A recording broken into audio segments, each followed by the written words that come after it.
depuis le 6 décembre, il est en range, j'ai fait des gros va-et-vient, on est quand même sur un fond haussier.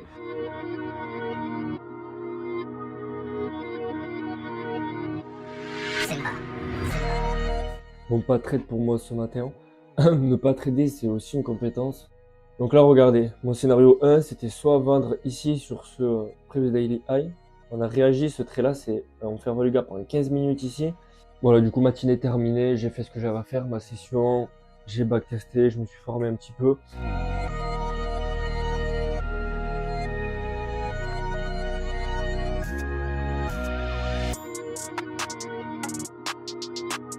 Si toutes les personnes sur mon Discord suivent mes trades, ben, ils font de l'argent tout simplement. Yo tout le monde, j'espère que vous allez bien. Nouvelle vidéo, nouvelle journée, nouveau day in my life, nouveau jour pour faire de l'argent. J'espère que vous allez bien. Tout d'abord, avant que je commence, merci beaucoup. On est 600 déjà sur YouTube. On était 500 il y a à peine quelques jours, donc c'est énorme pour moi. N'hésitez pas de continuer de mettre des likes, des commentaires et vous abonner, ça me soutient énormément. Et ensuite, nouvelle bonne nouvelle, on est bientôt 100 déjà sur le Discord. Je l'ai lancé il n'y a pas longtemps, on est déjà quasiment 100, donc ça fait plaisir. Rejoignez-le, il est gratuit, il est dans ma bio YouTube. Tu appuies sur mon logo, dans la bio, tu as un lien qui te ramène sur mon Discord. Et parce que je vais commencer bientôt les lives, c'est pas prévu pour de suite, mais pour mi-janvier, fin janvier, dans tous les cas, tous les jours, je partage mes analyses. Tu peux le voir, je te montre que je partage toutes mes analyses sur le Discord. Je vais te montrer aussi, j'ai eu des retours, des témoignages par rapport aux personnes qui y sont depuis un petit moment. Et j'ai de bons témoignages, donc ça fait plaisir.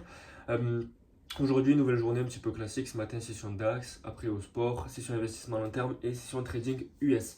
D'ailleurs, je vais essayer un nouveau format, je vous en parlerai ce soir. Un nouveau format sur YouTube, sur Instagram aujourd'hui en réel. Un peu plus authentique, un peu plus où je parle de moi-même comme un peu ce format-là. Mais voilà, je vous parlais d'un sujet à chaque fois. Bref, c'est pas le sujet. La ouverture du DAX, il est 8h58 et je vais vous le montrer après.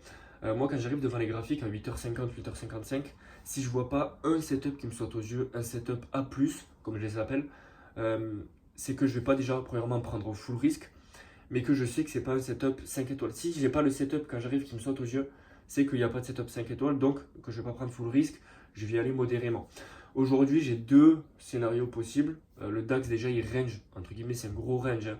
Depuis le 6 décembre, il est en range, il fait des gros va-et-vient. On est quand même sur un fond haussier, donc je préfère privilégier les achats. Mais deux choses, j'ai deux scénarios. S'il ouvre en bas, je vais te montrer, je vais potentiellement chercher à acheter. S'il ouvre en haut, je vais potentiellement chercher à vendre. Je vais t'expliquer les raisons de suite. Dans tous les cas, comme je l'ai dit à mon Discord, je vais te montrer pas de full risque. J'y vais modérément, je suis à plus 1% cette semaine. Bon, c'est pas énorme, mais c'est une moyenne. Dans tous les cas, je comptais pas trop sur décembre. C'est la fin de l'année, un peu moins de mouvement. Je vais vous montrer ça de suite sur le DAX, ce que j'attends. Donc tu peux le voir globalement, j'attends deux scénarios. Soit on ouvre en bas parce qu'on a on a un fair value gap en 4 heures. Ok, le trait noir c'est 50% de retracement de toute cette hausse.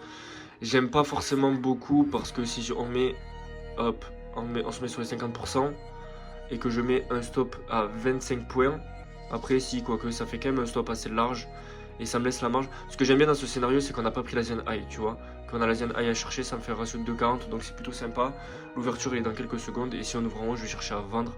On verra bien ce que ça donne, je te reprends après.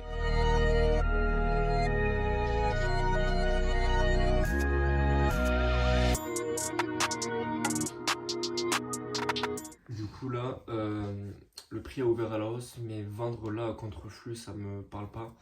Et je vais attendre pour potentiellement acheter sur ce fair value gap en 1 heure. Même si on a pris le previous daily high, pour moi on reste bullish. On a d'abord pris l'Asian low, on clôture sur l'Asian high. J'ai déjà vu ça plusieurs fois. C'est une sorte de manipulation et distribution. On devrait être bullish sur London et bullish sur New York. Donc je vais attendre un retracement pour acheter sur ce gap. Let's see, on va voir.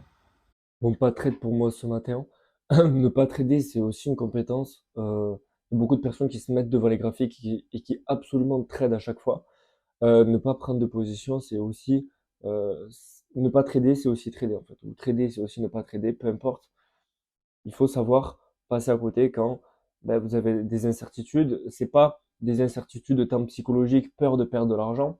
C'est surtout que selon moi, il y a trop de contre-confluence. Je suis plutôt haussier. Je vais vous montrer le setup que je prendrai en paper trade, donc c'est en fictif quoi.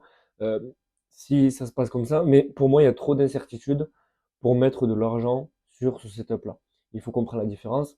je fais quand même le forward test. Ça veut dire quoi? Ça veut dire, en gros, c'est comme backtest, c'est paper trade, quoi. Je vais juste mettre le carré et voir si ça respecte mon biais. Mais pour moi, ça ne mérite pas de mettre de l'argent sur ce setup-là. Donc voilà, pas trade pour moi ce matin. Je vais vous montrer ce que j'attendais. Dans tous les cas, si j'avais pris mon trade de base, mon scénario de base, false break, previous daily high, j'aurais été BE. On a touché mon ratio de 1, on a touché les 1,70 et on m'a BE. Donc, dans tous les cas, ça aurait été une matinée à BE, pas de regret. Je vais vous montrer ce que j'attends, ce que je vais faire en paper trade. Donc là, regardez, mon scénario 1, c'était soit vendre ici sur ce previous daily high. On a réagi, ce trait-là, c'est on fait un value gap en 15 minutes ici. Le problème, c'est que moi, je regarde pas le 15 minutes, donc je pouvais pas m'attendre à ce que le prix vienne parfaitement réagir. Dans tous les cas, il aurait pas touché mon TP aurait été un peu plus bas. Mais voilà, donc si j'avais vendu ici au rejet là, je me serais fait BE parce on est descendu là, touché mon ratio de 1, on va venir me BE. Donc là, ce que j'attendrais potentiellement pour en paper trade, encore une fois, je vous le répète, pour moi, trop d'incertitudes, je vais vous montrer ce que j'attends. Si cette bougie-là, vous voyez, elle clôture au-dessus de la précédente, là, et de la zone high de préférence, bon, j'aurais aimé qu'elle clôture au-dessus du previous daily high, mais si elle clôture au-dessus de la zone high et de celle-là, je m'attendrais à quelque chose comme ça. Ok. Mais je vais vous expliquer pourquoi trop d'incertitudes. Parce qu'en général, moi, mes objectifs quotidiens, c'est, je vais vous montrer ça de suite. Si je cherche à acheter, mon objectif, c'est le previous daily high, c'est-à-dire que je cherche à viser en général le previous daily high, qu'il soit pas pris. Je vise un ratio de 2, mais il faut pas qu'il soit pris. Et inversement, si je cherche à vendre, ok, je vais viser le previous daily low. Ok, globalement, c'est ce que j'attends. Et là, en l'occurrence, comme il a déjà été touché, le previous daily high, il a déjà été pris. J'ai pas d'objectif entre guillemets, c'est-à-dire que pour moi, il y a souvent quand le prix prend le previous daily high, c'est de la data, c'est backtest, il va chercher le previous daily low. Il va pas forcément le prendre, mais il continue vers le bas. Là, si on vient clôturer là, je pense que pendant London et New York, on sera haussier. Mais voilà, pour le moment, je vais attendre. C'est potentiellement le scénario que je prendrai. Voilà, du coup, matinée terminée, j'ai fait ce que j'avais à faire, ma session, j'ai backtesté, je me suis formé un petit peu. Là, du coup, je vais aller au sport et j'ai deux, trois trucs à faire. Donc voilà, on se retrouve pour cet après-midi, pour l'après-midi, pour reprendre ça tranquillement. Et voilà.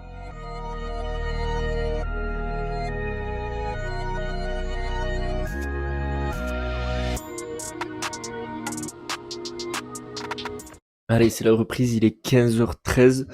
Euh, alors, qu'est-ce qu'on a eu? On a eu les PPI, les chiffres des prix à la production qui sont sortis supérieurs aux attentes, ce qui a priori est pas bon pour l'inflation, c'est-à-dire que ça pourrait montrer qu'il y a une inflation qui soit encore collante et donc ben, la Fed pourrait ne pas baisser ses taux. Moi, c'est pas trop important parce que je suis sur du court terme, donc a priori on va voir. Là j'ai quelques plans sur les indices, rien de fou, je pense qu'il y aura beaucoup de volatilité à 15h30. On a pu voir suite du coup à la sortie des chiffres, ça a amené un dollar haussier, donc les indices baissiers. Mais bon ça c'est plutôt sur le long terme. Là je vais voir l'ouverture, je vois un Nasdaq plutôt baissier, jusqu'à qu'il retrace au moins jusqu'aux 50% du mouvement d'hier, de la hausse d'hier, donc de la bougie d'hier. Je vois plutôt ça. Je vois un Dow Jones pareil, baissier aussi. Un Russell 2000 baissier, il pourrait être intéressant. Le short Russell 2000 pourrait être vraiment intéressant. Donc là, je surveille Nasdaq et Russell 2000. C'est les deux que je surveille. Je vais vous montrer ça et c'est parti. On va voir si je fais quelque chose à l'ouverture. Je me presse pas. J'attends vraiment un bon setup. J'ai pas envie de rendre les profits que j'ai pris bêtement parce que ben, je me précipite ou quoi. Donc on va voir ce que ça donne. Let's go.